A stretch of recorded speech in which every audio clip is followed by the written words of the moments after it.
Assalamualaikum warahmatullahi wabarakatuh. Saya Vivi Nur Sofyanti dari jurusan Pendidikan Sejarah Fakultas Keguruan dan Ilmu Pendidikan Universitas Riau akan menjawab pertanyaan dari mata kuliah Inovasi Pendidikan. Berikut jawaban dari saya.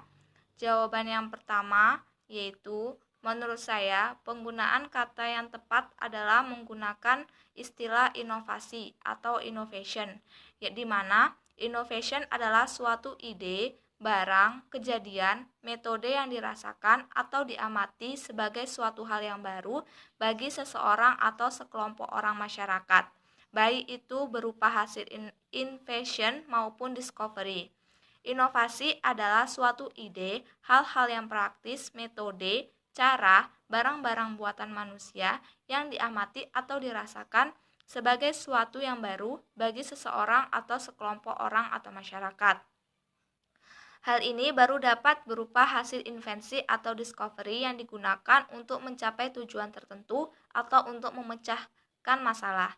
Hubungannya dengan modernisasi adalah proses perubahan sosial dari masyarakat tradisional ke masyarakat yang lebih maju. Di antaranya yaitu seperti bidang ekonomi yang makmur, bidang politik yang sudah stabil, terpenuhinya pelayanan kebutuhan pendidikan dan kesehatan.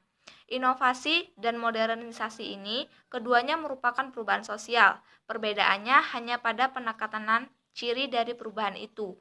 Inovasi ini menekankan pada ciri adanya sesuatu yang diamati sebagai sesuatu yang baru bagi individu atau masyarakat. Sedangkan modernisasi ini menekankan pada adanya proses perubahan dari tradisional ke modern atau dari yang belum maju yang ke sudah maju.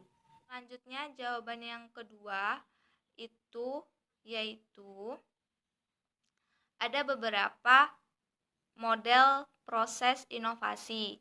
Di antaranya yaitu model proses inovasi yang berorientasi pada individu, yaitu menurut ahlinya ada menurut Lafitje dan Steiner 1961.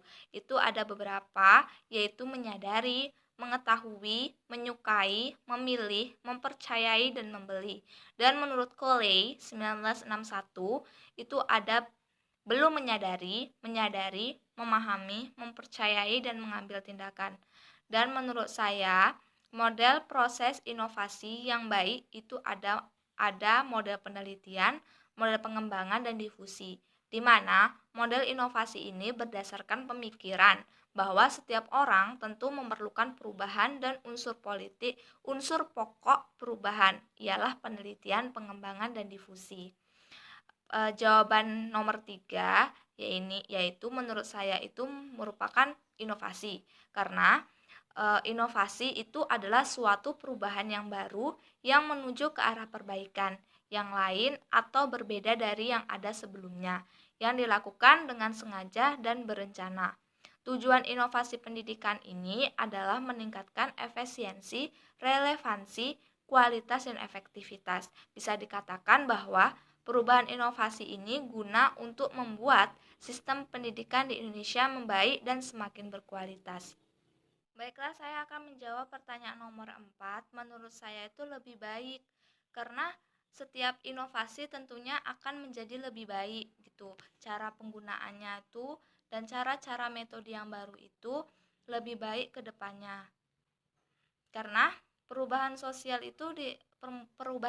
di tengah masyarakat itu ikut mempengaruhi pendidikan itu, dan setiap usaha perubahan ini terjadi pada bidang pendidikan menuju ke arah yang lebih baik, maka dalam pendidikan itu muncullah inovasi pendidikan yang diusahakan untuk mengatasi permasalahan pendidikan di Indonesia. Dalam usaha perubahan ini itu diperlukan komunikasi kepada masyarakat untuk semua pihak ini bisa menerima perubahan baru yang dirumuskan ini. Proses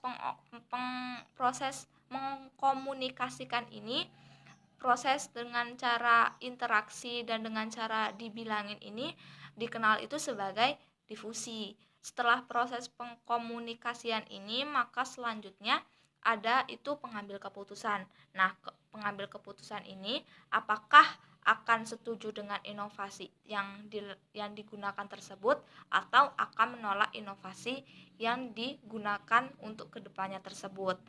Selanjutnya pertanyaan nomor 5 yaitu perlu diketahui bahwa konsekuensi ini adalah perubahan yang terjadi pada individu atau suatu sistem sosial sebagai hasil pengadopsian atau penolakan terhadap suatu inovasi. Ditinjau dari hasil inovasi, diperoleh ada 3 konsekuensi inovasi, yaitu yang pertama konsekuensi diharapkan dan tidak diharapkan, yang kedua konsekuensi langsung dan tidak langsung, yang ketiga yaitu konsekuensi diantisipasi dan tidak diantisipasi. Contoh dari konsekuensi tidak langsung itu adalah penerapan pemanfaatan teknologi informasi dan komunikasi, di mana itu diperlukan waktu untuk membeli atau menerapkan di sekolah-sekolah, terutama sekolah-sekolah terpencil. Yang kedua yaitu konsekuensi langsung, itu seperti penerapan pelaksanaan kurikulum, di mana jika perubahan kurikulum ini diganti, maka otomatis semua sekolah yang ada di Indonesia pun turut dalam mengganti kurikulumnya tersebut. Jadi itulah contoh dari konsekuensi tidak langsung dan konsekuensi langsung. Selanjutnya jawaban nomor 7 atau nomor yang terakhir yaitu sebagai guru ada banyak hal yang harus dilakukan baik sebelum maupun sesudah memulai pembelajaran. Hal ini agar pembelajaran ini bisa berjalan secara efektif, efisien, dan tepat sasaran. Maka dari itu ada standar tertentu yang harus dilakukan berkaitan dengan perencanaan, pelaksanaan, sampai penilaian.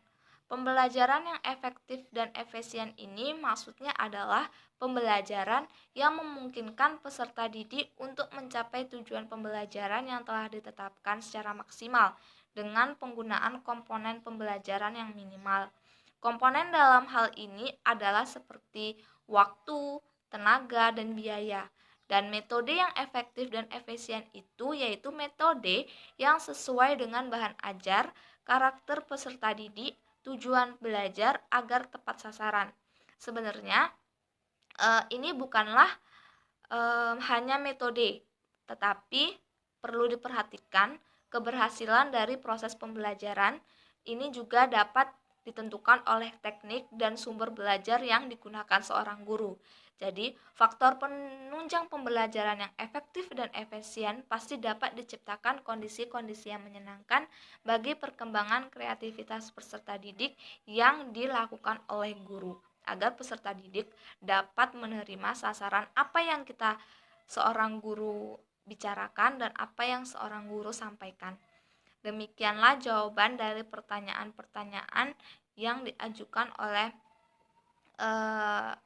dosen saya. Sekian, terima kasih. Saya akhiri, wabillahi taufik walhidayah. Wassalamualaikum warahmatullahi wabarakatuh.